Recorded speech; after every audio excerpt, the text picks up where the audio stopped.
What's up, YouTube? It's NG, the Neon X, and I'm back. Um, I haven't done one of these in a while. I just want to discuss some of the new information, not necessarily leaked, but that has come out about the Galaxy Trifold. Now everybody scream enough respect to the X. Enough respect given.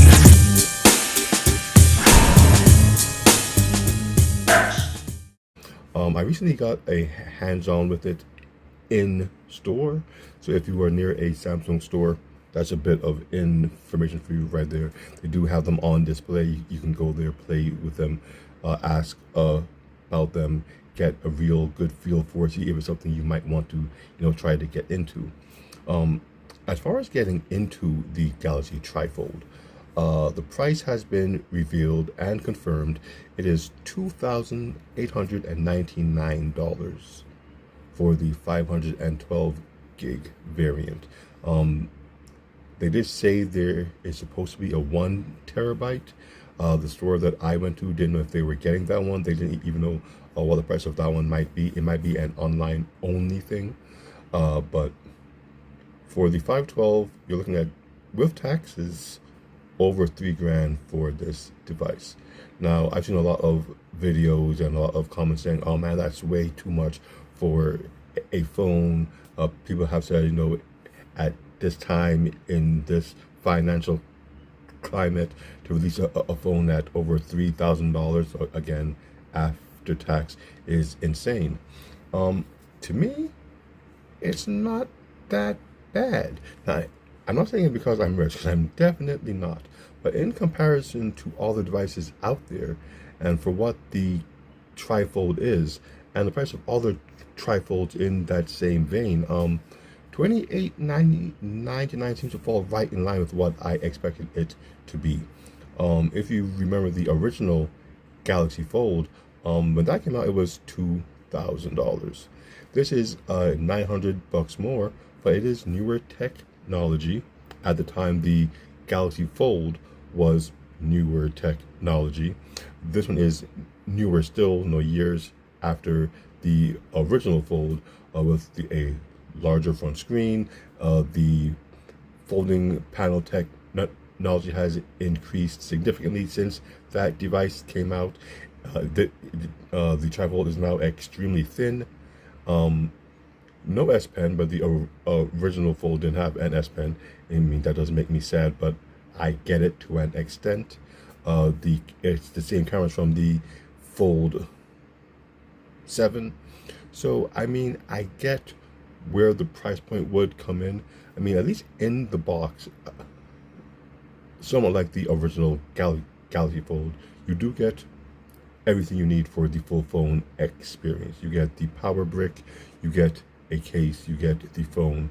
From what I understand, there's going to be some type of Samsung Care, some type of insurance you can get with the phone as well at a discounted price. I think that's what they were trying to tell me.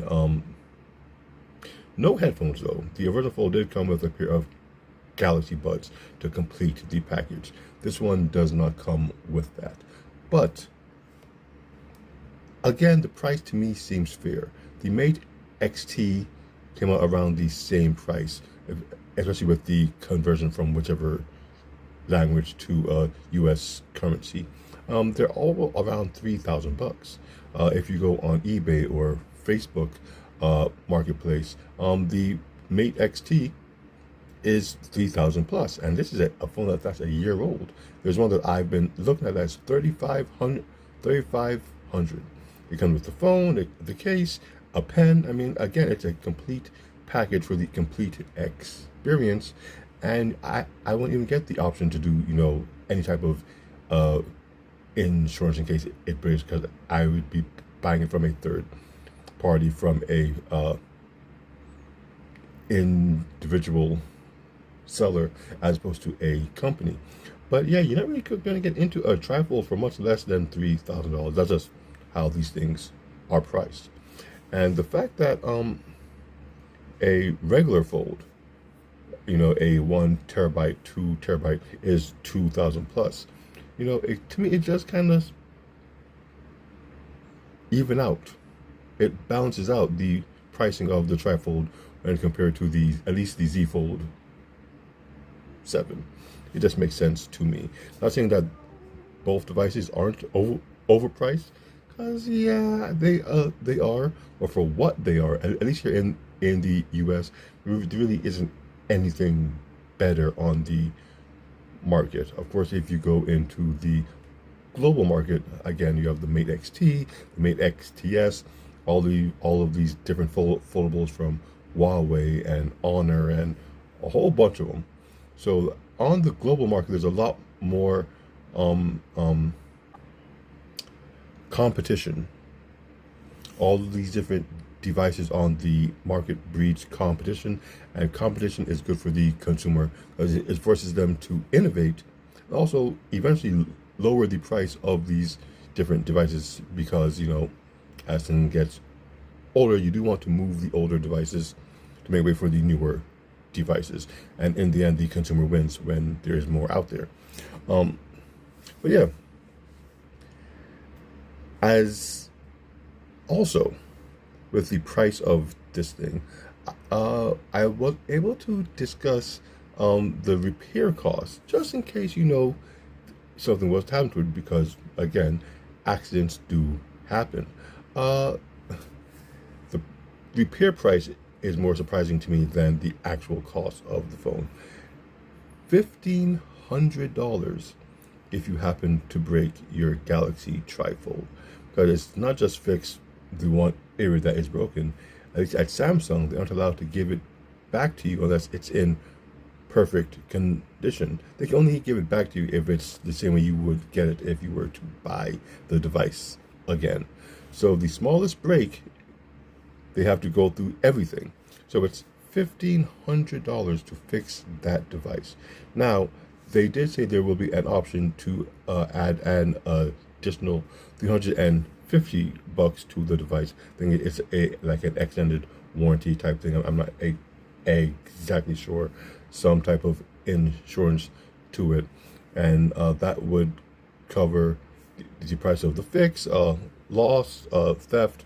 You have a $100 deductible, but pay up that, and they just give you a new device. I'm not sure that they bothered to fix it if it breaks. Oh, it broke, $100. Here is a new one. At least that's what they said if it gets lost or stolen. As far as being fixed, they say they do have the parts in the back of the store where I was, just waiting for these things to happen, because again, these things happen. But he did try to warn me that it would be in my best interest to get the insurance on the device if I plan to get the device, because that is a lot to pay for them to fix it. $1,500 is a lot of money to repair a phone. The point that was made is if you're going to spend $3,000 anyway on a device, to add an extra $300 to that $3,000 isn't going to break the bank, and it's peace of mind with the device. If anything happens to it, you aren't out of a Trifold.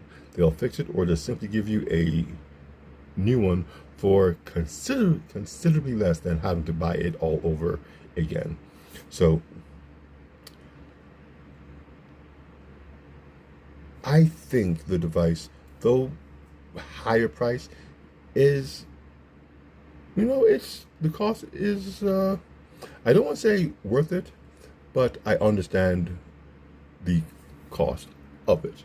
It makes sense.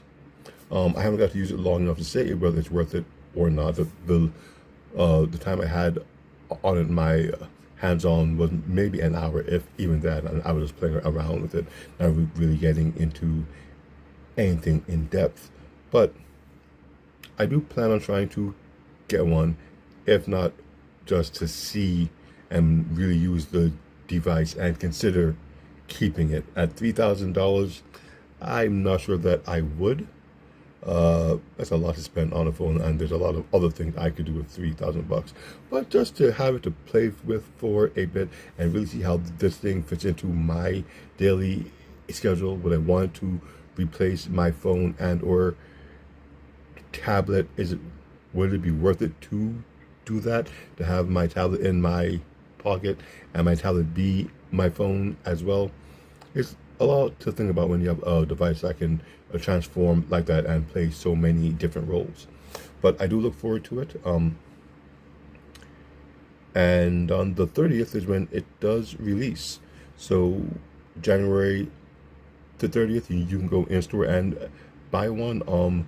Today Samsung put up the splash page on their website, and there's a countdown on there to the release date, which again, January 30th. They tell you all about it, specs and everything else, and the price is right up there in the corner. So if you weren't sure what it was, if all of the rumors from before, others tell you didn't solidify the price in your mind, well, the website is up with the price there, big and bold, so you know what you are going to have to pay if you want to hold the future. So that's pretty much it. Just wanted to share that. Make sure you check out my hands-on with the device. Pretty good time, really good people in the store there, and yeah, that's it. With that said, my name is NG, the Neon X, and excited for the Galaxy Trifold. This is what I'm into.